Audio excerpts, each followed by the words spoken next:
Hello and welcome to Building the Premier Accounting Firm. I'm your host, Roger Knecht, president of Universal Accounting Center. And for more than 20 years, nearly 3 decades now, I've been working with accounting professionals to help them start and build successful businesses, offering quality accounting services and obviously getting paid what they're worth. It's in this actually where we focus on things that you can be doing to work on your business, whether it ranges from marketing and selling, pricing, to tech stacks, retaining clients, all those things that are essential for you to actually have a successful business. Now, each and every week on the show, we bring on guests, individuals to actually help us understand what it is we can be doing to work on our business. And today's going to be a phenomenal discussion with David Wachs. He happens to be an entrepreneur who actually created a company recently called Handwrytten. It provides scalable robotic solutions for your notes in pen, used by businesses in all industries and nonprofits. Handwrytten has actually changed the way people connect and communicate.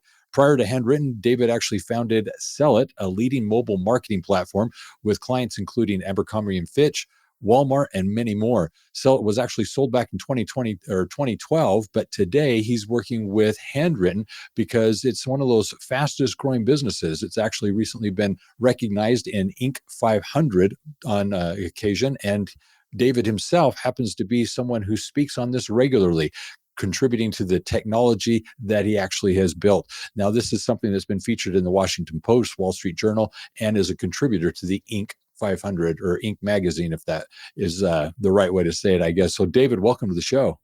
Thank you so much for having me on, Roger. It's a pleasure. This is going to be a lot of fun. You know, one of the things that I think is fascinating about this is in business, especially in accounting, we speak of the connection we have with our clients. And so often as accounting professionals, we presume that this is something that doesn't really involve that people interaction. But I always stress that it's the relationships that we're building with our clients that's so essential. And what you offer as a service is, I think, helping with that. So I'm excited to kind of dive into this. But before we even get into the details, give us a little bit of your story as an entrepreneur. What's driven you to start this business?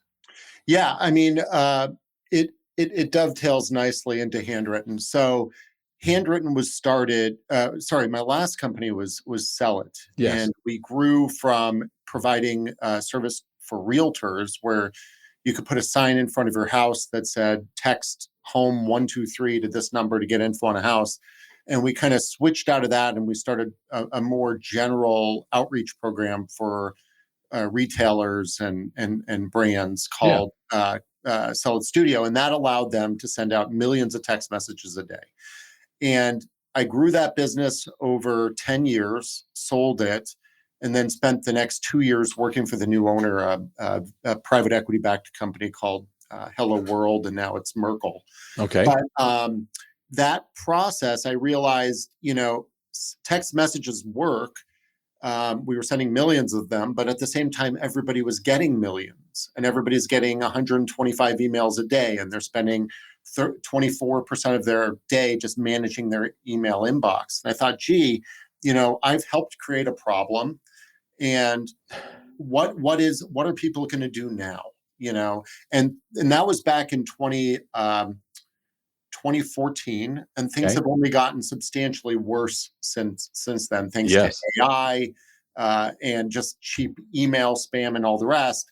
So, I think now more than ever, trying to differentiate through different forms of outreach, it's really kind of the only way to stand out above the noise, because the inbox, the most underutilized inbox is the one at the end of your driveway. Everything else is overloaded with spam, but there are opportunities to really stand out through the old school handwritten note communication method. And it all started because when I sold the company, I wanted to send a meaningful message to my customers and to my employees. So I sat down with a stack of brand new note cards I got off moo.com, and I started writing them out. And pretty soon my hand got sore, or I ran out of ink, or I ran out of stamps. And I was just like, man, there's got to be a better way. And that's where Handwrytten came from. One of the things that I really appreciate you pointing out is the fact that things have moved to this digital type of interaction of the text and also the emails, and it has become overwhelming. And now what used to be kind of the annoying mail that we'd get with all those marketing pieces and so forth, and that junk mail that would come has really depleted. And really, if you start to go back into that postcard type thing or these more personalized letters, they do stand out more than they once did. So I like that kind of distinction. But the same thing, I do want to point out that one of the marketing things that I've seen year over year to be so effective is that personalized note. The fact that you actually took the time to write something personal really can stand out. And we've given suggestions and directions on how to do that effectively for years. I'm curious, one of the things that you've actually done is you've automated it, however. It's taking what used to be this thing where you get the hand cramps and so forth, and I've experienced that, to automating it. And technology today allows that to happen. I'm curious, is it easy to distinguish between the handwritten letter and the AI one that's now being done robotically? I would say with us, no. It's not easy at all. We have 35 handwriting styles. We develop them ourselves, and some of them I've looked at for 11 years, so I can see it and immediately know is written by a robot. But other ones, especially if it's a custom style that we designed just for a specific client, that I don't see very often, I'll see the robot writing it and I'll be baffled and be like, God, I can't believe the robot did this. There's a lot of nuance. So just taking a step back there, we do have 200 robots. Each one holds a real pen. It's a Pilot G2 ballpoint pen. You can pick them up at Staples. And all the notes are written, all the envelopes are written, and a real stamp supplied. So yes, there's you get your glossy junk mail every day, but the average consumer, the average resident, only gets 2 to 3 handwritten notes a month. So we're putting you in that pile of 2 to 3, not the pile of junk mail or the pile of emails.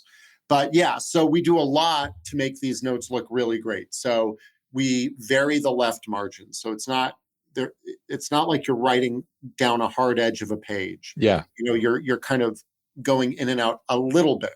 And the secret for everything is a little bit. You don't want it to look like the Uncanny Valley. Exactly. So then we vary the line spacing so it doesn't look like you wrote on a piece of lined paper because you didn't, and nobody would believe that.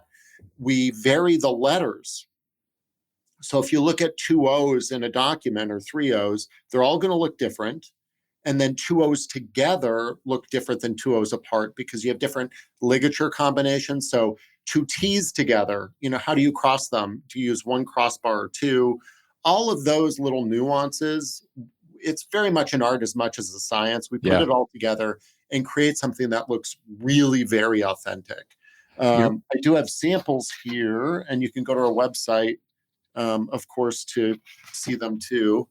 And of course, my web blur is blurring everything. And well, for my audio listeners, they're gonna trust you is what they're gonna do. Yeah, but yes, correct. Your audio listeners will have to trust you, but or visit the website after and see. But there's a lot of work that goes into this because we don't want to create anything that would harm our client brands. The absolute last thing they want to be known as is sending an ingenuine handwritten note. Yeah. Well, one of the things that I appreciated you explaining there is I've seen numerous times printed things that are meant to appear as if they're handwritten, and they're very clearly not. And what you're describing is obviously something that is technically handwritten. I mean, it's robotic, but nonetheless, it has that actual pen being written. So it's clearly going to stand out differently than something that was printed. The thing I want to drive now into is you've got this technology. How is it applicable? Because you mentioned that there are those people that are getting those 1 or 2 letters today that are handwritten. Gone are the days of the birthday cards. I remember as a child writing my grandparents and so forth a birthday card. I remember when I received gifts, I would be asked by my parents to handwrite a thank you note to send back. Those days are practically gone. So I do feel that what we're discussing here is something that does stand out. So I want to go to the application of it. Yeah. Clearly, we've got the marketing side. This is that side of the business where we're hoping to build a relationship, eventually get a new client to engage with us. How do you find the best practice or uses of handwritten notes, just simply from the standpoint of connecting and marketing with people? Yeah, so there's really 2 use cases. One, which it sounds like you're alluding to, which is kind of prospecting. Yeah. You can use our service for that, but it's going to be expensive because A stamp alone is 78 cents now, and everything Yeah. we do has a first-class domestic stamp on it. So, that alone, forget about the cost of our platform or the service itself, but just putting a stamp on there is going to make it expensive. So, if you have a high value offering, and I can't comment on accounting if that's high value, high margin enough to do it, yes, you could blanket an area or blanket all businesses in an area. We do have features on our website where you can say, go after law firms, if you're trying to target your service for law firms or whatever, and then circle on a map law firms in what area, and then you could send handwritten notes to them. That's one use case. And then you can always, of course, provide your own database to do that. By and large, the number one use case is really post relationship. It's really, now that you have a relationship in place, how do you cultivate and foster that relationship over time so your client feels seen? Now, a lot of people, I guess, speaking for myself, I can't say a lot of people, but speaking for myself, my interactions with my accounting firm are negative, not because the accounting firm did anything wrong, but when do you talk to an accounting firm? When you have to do your taxes, which takes a lot of time, is laborious, and in the end, you tend to owe money. Or B, when they send you the bill for the accounting, which is you owe money for that too. So, what can you do to turn that relationship so that the last interaction is not one where you're receiving a bill? That's what I would say. So, Maya Angelou said it best. People don't remember what you say or what you did. They remember how you made them feel. Yes. So if you can send a handwritten note to somebody, thanking them for their business or whatever that might be, wishing them a happy holiday season, a new year, or birthday cards. We have a whole system for automating birthday cards. When was the last time you got a birthday card from your accountant? That would really stand out and make you different. Those little moments really do mean a lot for people where they feel seen. This isn't an example from accounting, but another, I guess you could say, professional services firm. It is a piano tuner. And they come to your house once a year. They're based in Pennsylvania, and they tune your piano. And that's it. Just like I'd imagine, and again, pardon my lack of knowledge on accountants, but I imagine, much like accountants, you deal with them seasonally, and then you don't see them again for a year. So this piano tuner, same thing, goes into your home, tunes your piano, and then he's got an automation set up through our platform where he automatically sends you a thank you note saying, thank you for the opportunity to tune your piano and be in, your home, etc. He only has to do that once a year. When he returns to your home a year later, that handwritten note is often standing up on the piano. So not only is it opened, not only is it read, but it's put on display in an area that's usually reserved for family photographs and invitations to weddings or whatever else, the fancy room of the house. I love that. That's a wonderful illustration of how impactful this can be. One of the things that I'd like to show is some practical applications that I've observed as I've been in business. And I think these are things that my listeners can relate to is, yes, you said at the very beginning, this is an expensive marketing tool. Now, if you knew your lifetime value of your client, you could perhaps justify it if you had a very Correct. targeted list. But I do find its practical application after having met with potential customers to, like you indicate, or like you mentioned, to actually thank them for their time and to follow up, not with an email, not with a text, but with actually a letter. And that actually can convey so much more than that text message or email could have, as it related to, thanks for the time. I enjoyed our conversation. This was something that was, something I was looking forward to. I look forward to having you or working with you. That type of subtle thank you that can be in a handwritten letter can go so much farther than that email or text message could. The other thing is once you've now onboarded a client, to now welcome them aboard, not with, something that's so formal as the engagement agreement, but now something that is after the onboarding process has begun as a kind of welcoming letter of, hey, we're excited to be working with you. We want to let you know that you're, part of our customer family, and this is something we're excited to be doing together. Along the way, you're looking at these opportunities to kind of touch them in a personal way that they're perhaps no longer experiencing just because of the digital age that we're living in. The other thing that you point out, and it's appropriate, is you've got the anniversaries of sorts. It's been a year since we've been working with you as a client. It's the birthdays, but it's also the holiday type things. How often do you now actually send out Christmas cards or, let's say, thank you cards, and they're now these printed ones? Well, now let's go ahead and make it a little bit more personable, because we can take that Christmas card that we may be sending out and make it something a little bit more customary. So I do feel that there's this application of it as it relates to client engagement and working with them. So is there anything more that you would add as to a good use or application? Well, to your point on the post-sale follow-up or post-meeting sales meeting follow-up, we see clients that have closings, raise 20% because of that, because they're standing out and doing something a little different than everybody else is. Everybody else is just sending an email. I'm sure you'll send an email after the fact too, but if you follow it up with a handwritten note, the handwritten note, much like for the piano tuner, is durable, meaning it is literally standing up on their desk. There are so many times when I call people that were prospecting and I say, did you receive the handwritten note we sent you 3 weeks, a month ago? And they say, of course, it's sitting right here. Well, how many emails would they say it's sitting right here, or even remember that you sent them an email? But a handwritten note is a low-cost, high-value way to do that. To give you an example, another professional services firm, an SEO company, wanted to win our business, and they sent me this card. It came in a FedEx, so that cost $25-$30 to FedEx it to me. I got the card, and when I opened it up, there was no writing, but there was a little screen in it. And the screen started playing a video. That was so boring, I didn't watch more than a second and a half of it. It was the most corporate blather I've ever seen. And all I could think was, what a waste to spend all this money on this gimmick that was very distracting, because as an engineer, all I want to know is, how does this work? What's the CPU in it, whatever. And then also, how much money are they going to make off me? What is my margin to them if they're willing to blow $30 on a prospect they've never met?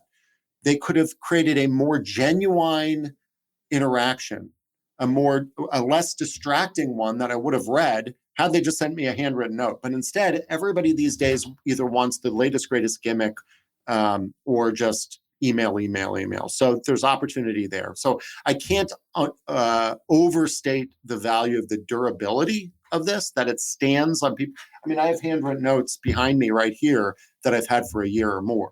And I think that's pretty common. That's just how people operate. I was at a conference for law firms in Maryland, and members of the conference who received a ton of marketing from other people attending that conference, and of course they received ours too, they said, yeah, your marketing was the only one that ended up on my desk, because all the rest of the marketing got filtered out by the admin, the secretary, whatever. It didn't make it to the person's desk. But handwritten notes skip all that. They go straight to the person you want them to go to. So there's huge opportunity there. And you really can't really overestimate the value of sending a birthday card or Christmas card. And, we're right in the thick of Christmas season now as we record this. And we have clients saying, I want to send 100 handwritten notes to my clients. And my response to that is, before you found a service like my service, Handwrytten, your view was, let's send 100 handwritten notes because that's what we can do. They take a lot of time to send around the office and get everybody's input on them, or, to address them and write the little note on the inside. But if you have the opportunity to scale that, and for the same price or less, send 1,000 or 5,000 Christmas cards to your sphere of influence, how much more impact is that going to have? So people kind of need to open up the aperture on what's possible. If you're using a tool like Handwrytten, not to replace the sentiment, but to replace the logistics. Yes, I like this.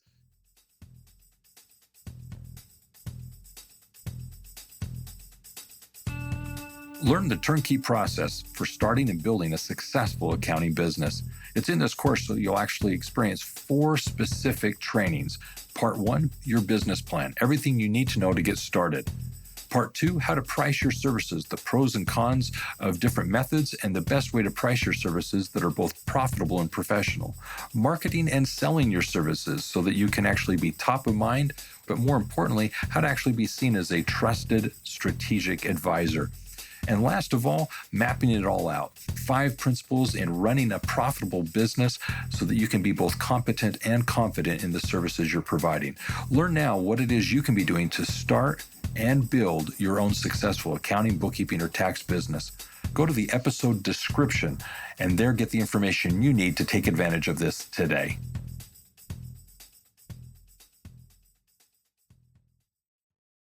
Now, one of the things that I'd like to then bring up is pricing and luxury. And here's my context.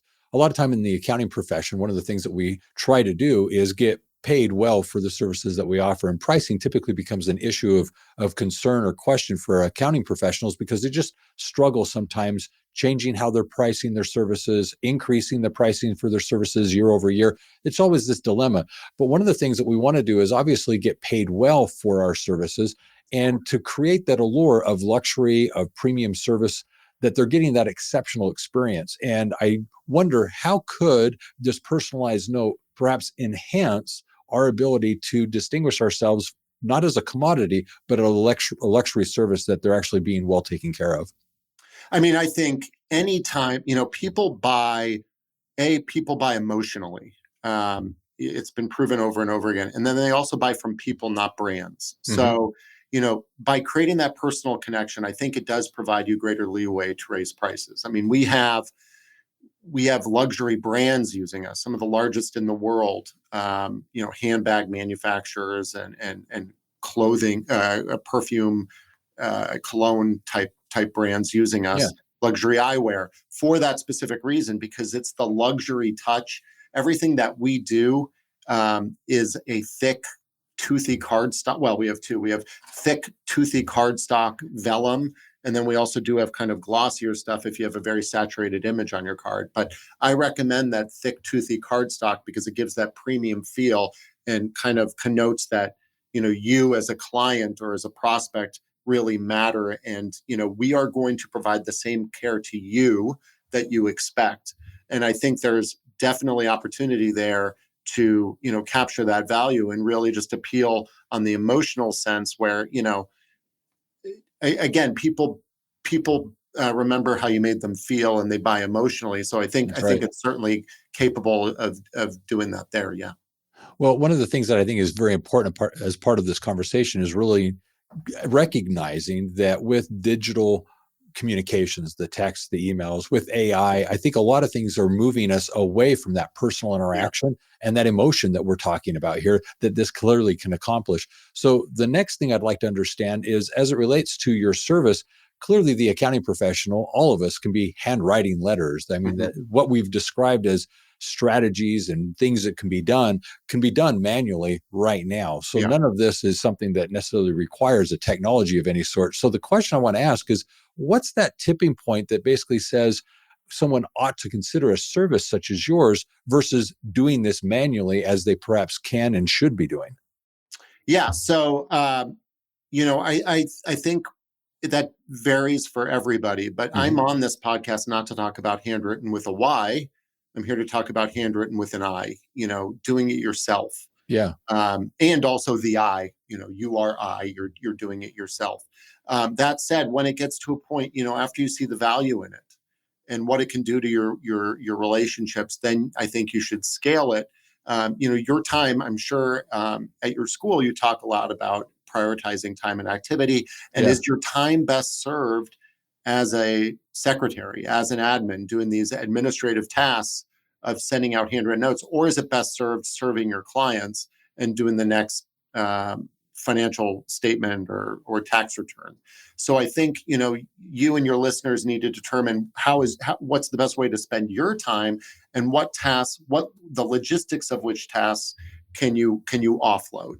And a lot of people say, well, I'm not going to use a robot. I'll a service like yours, I'll do it ourselves. But what we find is it's often not a choice between doing it yourselves and handwritten, it's a choice between handwritten or nothing at all. Correct. Because you see the value in it and you want to do it, but people get busy. And I can give you multiple examples of clients, including a high-end luxury cologne company where this is that, and it's almost not enough. I mean, you could visit our website and type in the message and type in who it goes to and their address and all that, and you'll send out 50 of those a month, but you won't do more because even that's laborious. So how do we integrate with your platforms? How do we fully automate this end to end to create a consistent experience for your clientele?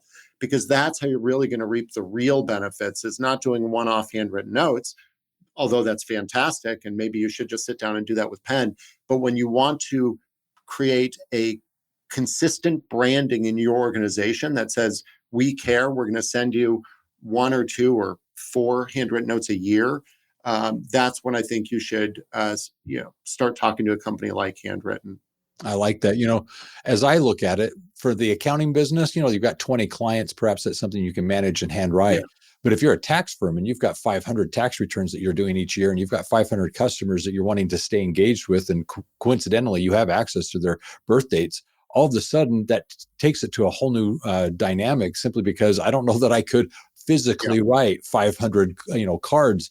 And I have in the past, like say at Christmas time, in sending out Christmas cards, done nothing more than sign my signature. And I can attest to the fact that after doing so many, your hand does start to cramp up. But yet it's still essential, I think, is to this relationship we're talking about, this experience that we're trying to foster with our clients, that they actually have that type of a connection or experience with us as it relates to this personal handwritten note. So to your point, and sorry to interject, when we sign up new clients that hit a certain hurdle, I automate a handwritten note from our CRM out to them, providing my why.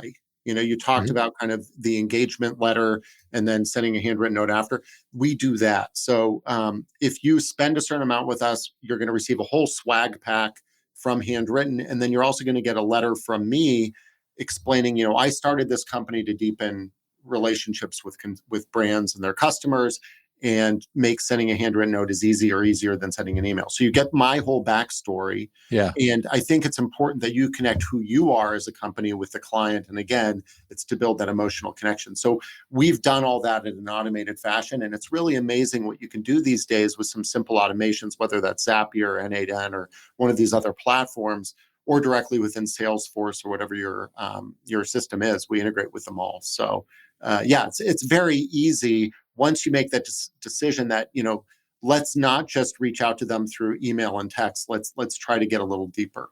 I like this. No, this is a great conversation. I'm going to switch gears on us a little bit here. You sold your business back in 2012, and in the selling of the business, I want to kind of look at it from an accounting perspective. Yeah. How were the financials a part of that selling? Not only the valuation of the business and the transaction itself, but how was having the accounting information current, accurate, and so forth helpful in that transaction from your point of view? Well, it's critical.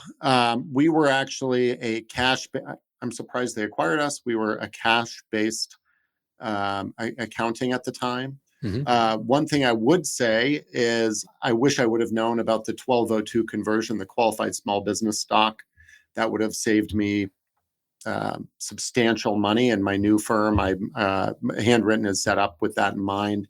Okay. That was the biggest thing. But having good our bookkeeper at the time, or our accountant at the time, was a single man accounting firm, and some of his ledger entries were written. And he sent us faxes of handwritten ledger entries, which was kind of ironic. But we were able to get the deal done. It ended up being an asset sale due to Sell It was an LLC, and the company that acquired us was I believe a C Corp. There was something where they needed it as an asset sale. I mean, this is going back 14 years now, something like that. So 15 years. So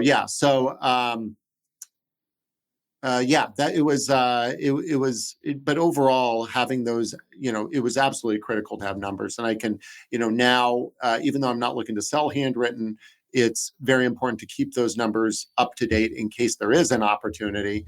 And you always want to build, or I want to build my company for an eventual sale. I'm not saying it's right around the corner, but making sure it's the company is structured appropriately. So we're no longer cash, we're accrual, we're a C Corp for the QSBS.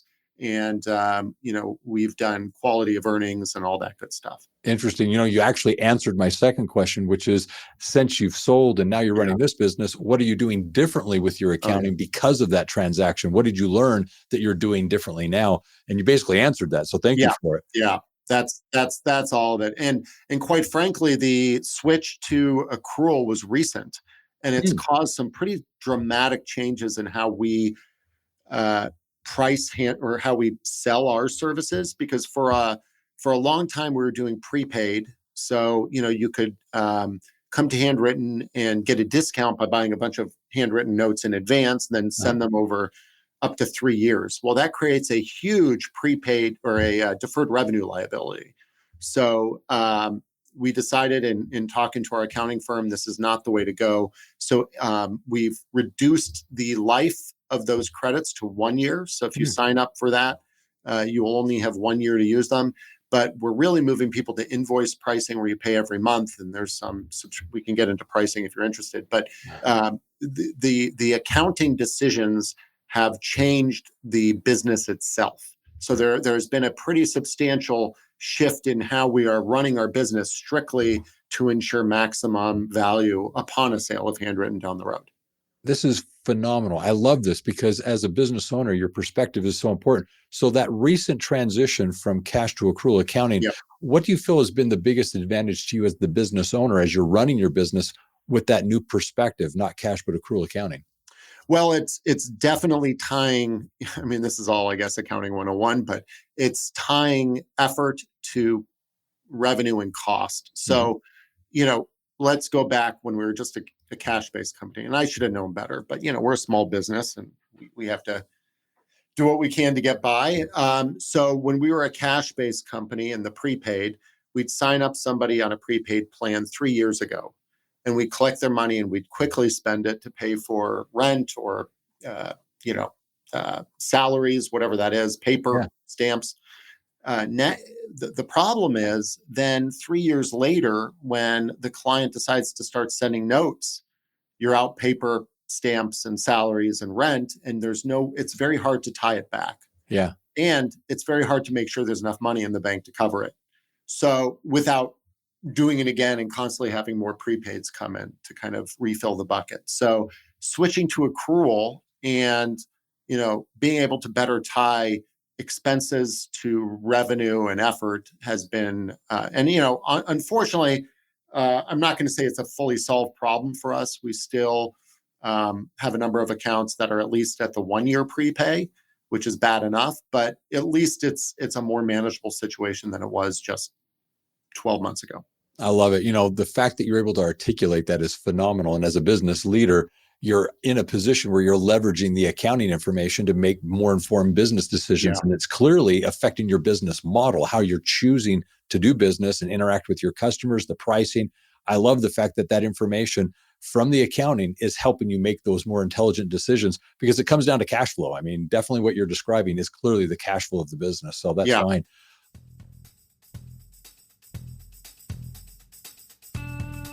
Get your free copy of the book In the Black, 9 Principles to Make Your Business Profitable. This is a how-to guide for accounting professionals to work with their clients and actually implement proven processes and systems to ensure that their clients make profit a priority. It is in this book you'll actually learn how to map the business and, in fact, make marketing, accounting, and production a priority within your client's business. You also learn the wisdom pyramid, how to actually take the information you're providing to your clients and effectively use it so that they can make more informed business decisions. This book is designed to help you communicate more effectively with your clients and, in fact, have them see you as their profit and growth expert. Get your free copy now of the ebook today, In the Black, 9 Principles to Make Your Business Profitable.